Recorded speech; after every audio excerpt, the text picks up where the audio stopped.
It's 10 p.m. Do you know where your children are?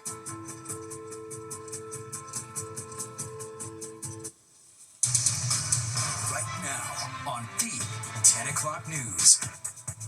And right now, breaking news, a shutdown breakthrough as it appears there is a deal tonight to end the government shutdown. The details coming in right now, including how long it will keep the government funded for. Also tonight, the weather. The rain will be moving out, the cold moving in, and we mean cold.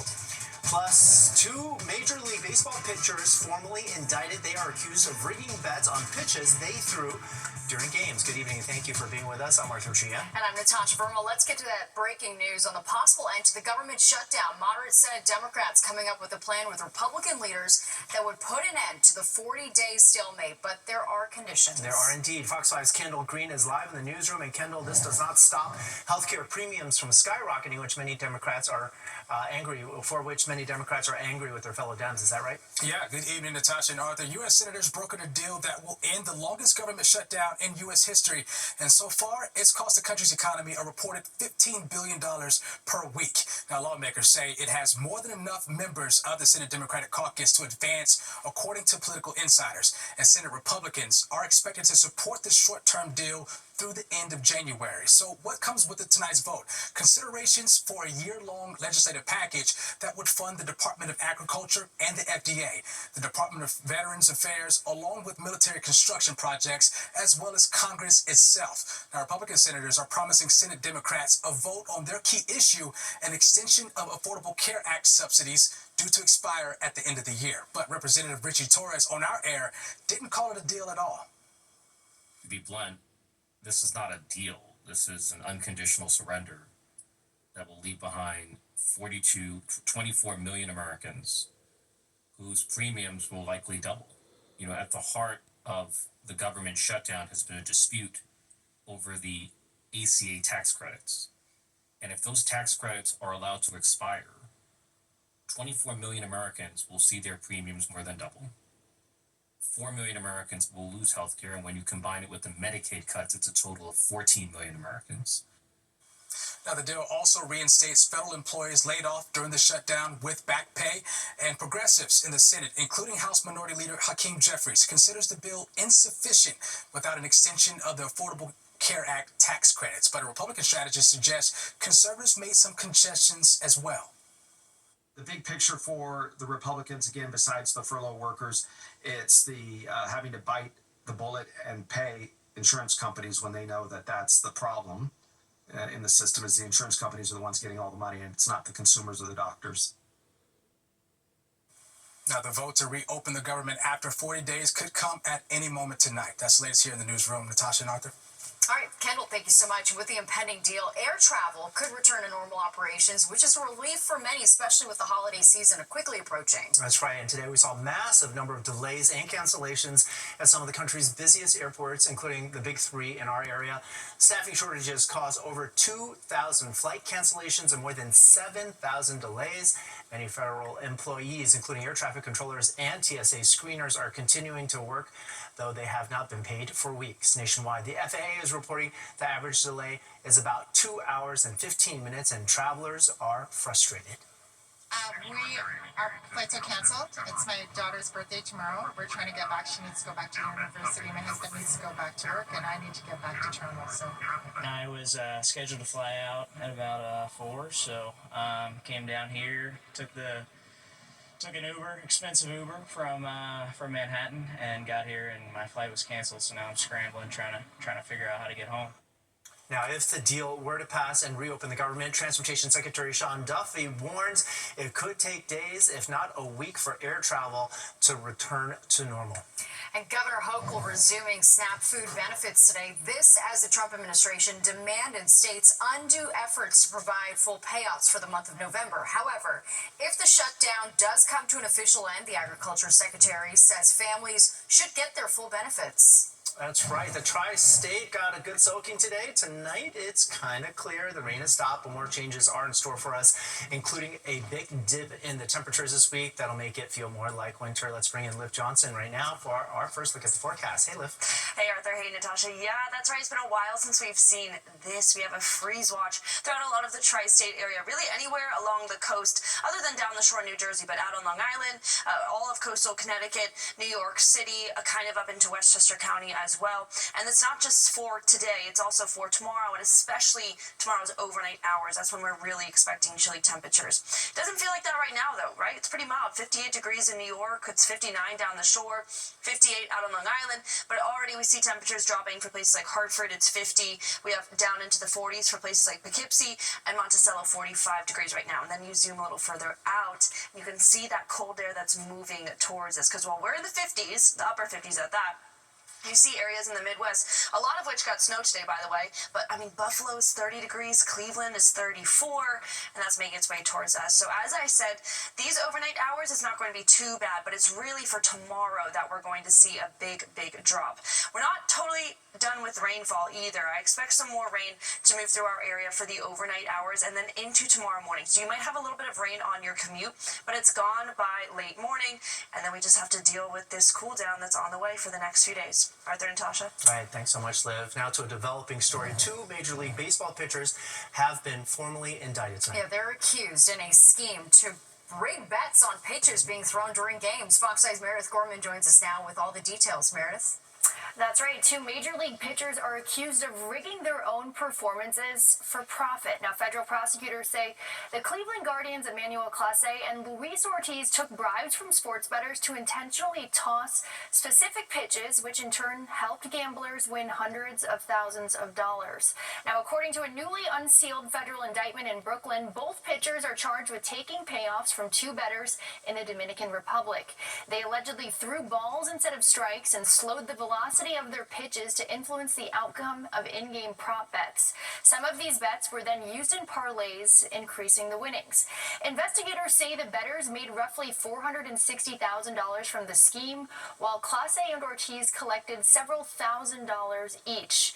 Now, in one example, prosecutors say Clase spoke with a bettor by phone just minutes before taking the mound at Fenway Park back in April. Then he tossed a slower pitch, allowing the bettor to cash in on an $11,000 wager. One defense attorney and former prosecutor tells me the amount that the bettors allegedly made from the scheme isn't considered a large amount of money by any stretch in federal court, but since this is Major League Baseball, the case is magnified. They're looking at roughly 27 to 33 months based on the numbers in the indictment. So what that means is 2 years and 3 months up to 2 years and 9 months, which doesn't sound like a lot. But the thing that we don't know at this point, at least I haven't heard yet, is what is the immigration status of these 2 pitchers. Both players have been on paid leave since July, when Major League Baseball flagged unusual betting activity during games they pitched. MLB says it immediately contacted federal authorities and has been cooperating fully in the investigation. Ortiz was arrested Sunday at Boston Logan International Airport, and he's expected to appear in federal court in Boston. Now, for Clase, a 3-time All-Star and former American League reliever of the year, he is not in custody as of tonight. But the Guardians say they're cooperating with law enforcement and MLB as the investigation continues. And MLB has already seen several gambling-related suspensions in recent years. But this case, prosecutors say, could mark one of the sport's most serious integrity breaches. Saying a lot. Thanks very much, Meredith. Well, tonight in New Jersey, the Attorney General is investigating after police shoot an alleged suspect following a chase. This happened this afternoon in Orange, New Jersey, along the service road of I-280 near exit 11. Multiple shell casings were recovered at the scene, but details of what sparked the shooting have yet to be made public. Several roads in the area of South Center Street were closed for several hours. And firefighters rushed to put out a fire at a laundromat in Greenpoint, Brooklyn. Citizen App video here showing the scene on Manhattan Avenue. The fire quickly growing to 3 alarms, and 2 firefighters had minor injuries. It took about 2 hours to bring the fire under control. Wow. All right, and coming up, making ends meet during the shutdown has been extra difficult for thousands of New Yorkers. How one soup kitchen is stepping in to help. Plus, Tina Cervasio is here with a look at what's coming up on Sports Extra. Hi, Tina. Hello. 10 o'clock news.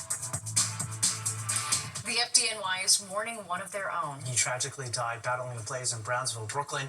42-year-old firefighter Patrick Brady suffered a medical emergency and went into cardiac arrest last night while working on the roof of a building on Kings Highway. Brady was an 11-year veteran of the department and most recently served with Ladder 120. Earlier today, his Brownsville firehouse held a traditional bunting ceremony honoring and remembering him. When you think of New York City firemen, you always think of figures that are larger than life. And, you know, Pat Brady, he filled that whole 2 words and thought process probably about as best as anybody could. His love for this firehouse, for the members of this firehouse, only came second to the love for his wife, Cara. Brady is from a proud FDNY family. He leaves behind his wife, Cara, and a large family of fellow firefighters. Funeral arrangements are still pending. Meanwhile, Governor Kathy Hochul announced that food assistance offered by the state would resume today. And with so much inconsistency, frustrations are mounting, and there's no end in sight. Fox 9's Stephanie Bertini went to a food pantry to find out what people are going through. Underneath the synagogue on the Upper East Side, volunteers chopping produce and packing cooking ingredients. Giving back is a big Jewish value and important Jewish value, and something that means a lot to us and matters a lot to us. And so if we can be here to lend our hand, or lots of hands in our case, and help. This man and his family among those stepping up to fill what's a growing need. The Maspia Soup Kitchen Network is a kosher food pantry and kitchen serving families of every faith and demographic, with locations in Brooklyn and Queens. We have people pouncing on appointments. We increased appointments 25% so people can come more. And we almost have days where in every slot there's one new person. So new faces. Definitely new faces, people who never needed help because they had SNAP. Commonly referred to as SNAP, the Supplemental Nutrition Assistance Program is relied on by nearly 42 million people, or about 1 in 8 Americans, to help with groceries. It was frozen in November, affected by the government shutdown. The number of people who are coming to food pantries, it's just exploded. The U.S. Department of Agriculture oversees SNAP and froze the payments due to a federal funding freeze. Later, 2 judges ruled the feds must continue to fund SNAP, at least partially. But that's on hold now because the Trump administration appealed. With states stepping in on Friday, in a statement, Governor Hochul said, after weeks of the Trump administration putting millions of New Yorkers through chaos and confusion, following guidance from USDA, I've directed state agencies to issue full federal SNAP benefits for November. We expect the first New Yorkers to begin having access to their benefits starting Sunday. But over the weekend, the Deputy Undersecretary of Agriculture saying, to the extent states sent full SNAP payment files for November 2025, this was unauthorized. Accordingly, states must immediately undo any steps taken to issue full SNAP benefits for November 2025. The governor of Maryland had this to say about the situation facing people in all states. There is a chaos, and it is an intentional chaos, that we are seeing from this administration, and where they have money for everything. They got money to fight wars, they got money for ballrooms, they got money for everything. But when it comes to supporting the American people, that's now when they are crying, well, we're broke, and that's not what the law requires us to do. With the demand on food pantries growing, we're seeing people step up to help, and organizations like Maspia doing more. The work that they're doing has always been dear to our community, and we've always brought them in. But in a time like this real crisis, we think it's even more important that we can participate however we can. Stephanie Bertini, Fox 5 News. We're going to take a short break and be back with Liv Johnson's forecast for the week.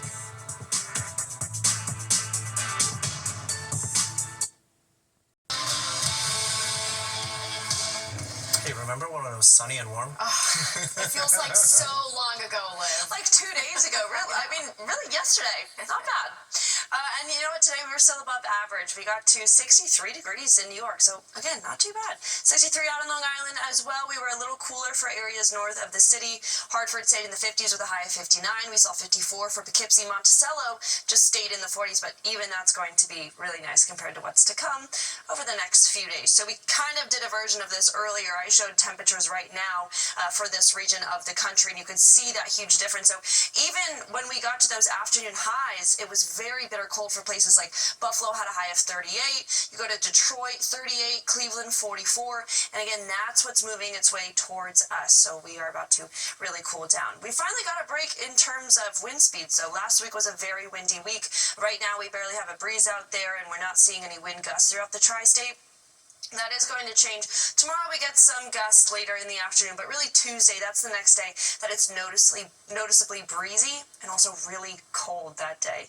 So we have this area of low pressure to the north of us, a cold front, and that's what's going to bring us some more rain. I know we've already had some rain, but now we're looking to add to some of those totals. So we've just seen about 1/4 of an inch in New York, a little bit more if you're out on Long Island, and that's going to remain the same as well.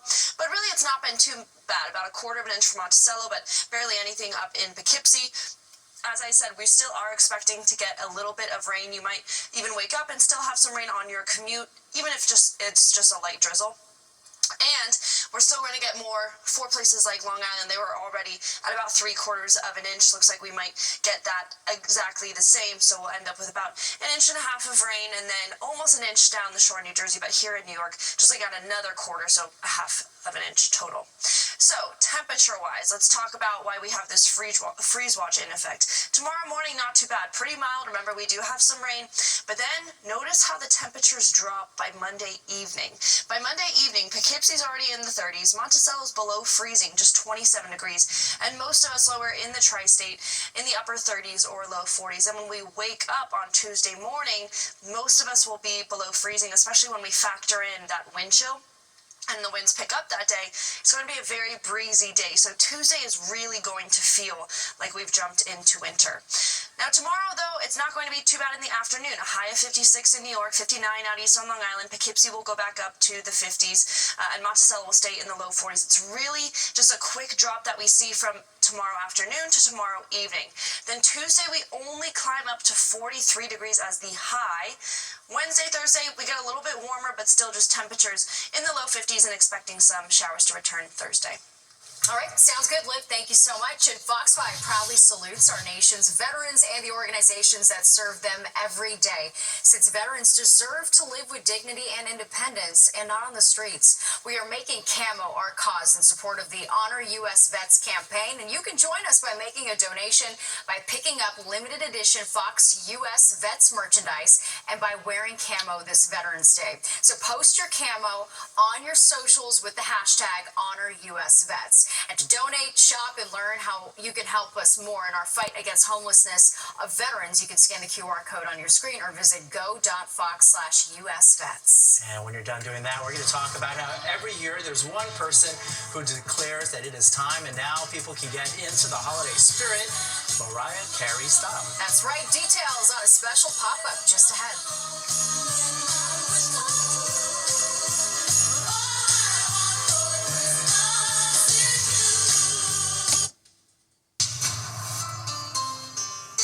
Time now for our look ahead at some stories that are going to be happening this week. Tuesday is Veterans Day, and New York City will be honoring our servicemen and women with a parade that marches up Fifth Avenue, starting at 25th Street, ending at 45th Street. Every branch of the military will be participating. And on Friday, it's time for a Mariah Carey's Holiday Bar pop-up. After a highly successful run last year, the immersive Winter Wonderland returns to Nolita. For more information, you can go to mariahsholidaybar.com. And on Thursday, the late actor Gene Hackman's collection will go up for auction. Bonham's Auction House will present an exhibition at 580 Madison Avenue. Highlights include Hackman's own works of art, annotated books, and movie memorabilia. Stay with us. We'll be right back. Welcome back. The mystery of Fedora Man has been solved. He's actually a 15-year-old, and his name is Pedro Elias Garzon Dalveau. The French teen first captured the world's attention when he was photographed at the Louvre Museum on the day of the Crown Jewels heist. The AP photo of him standing outside the museum with police led to rumors that he's actually an investigator, some even mistaking the photo for AI. But Dalveau was just visiting the museum with his parents and says his style was inspired by old photos of statesmen. That is the photo, by the way. And his favorite fictional detective, Sherlock Holmes. I think he fooled the whole world. Maybe that's just his cover story to get everybody on the wrong trail. Dun, dun, dun. That's all we got for the news tonight. I'm Arthur Sheehan. And I'm Natasha Verma. Don't go away. Sports Extra with Tina Cervasio starts right now.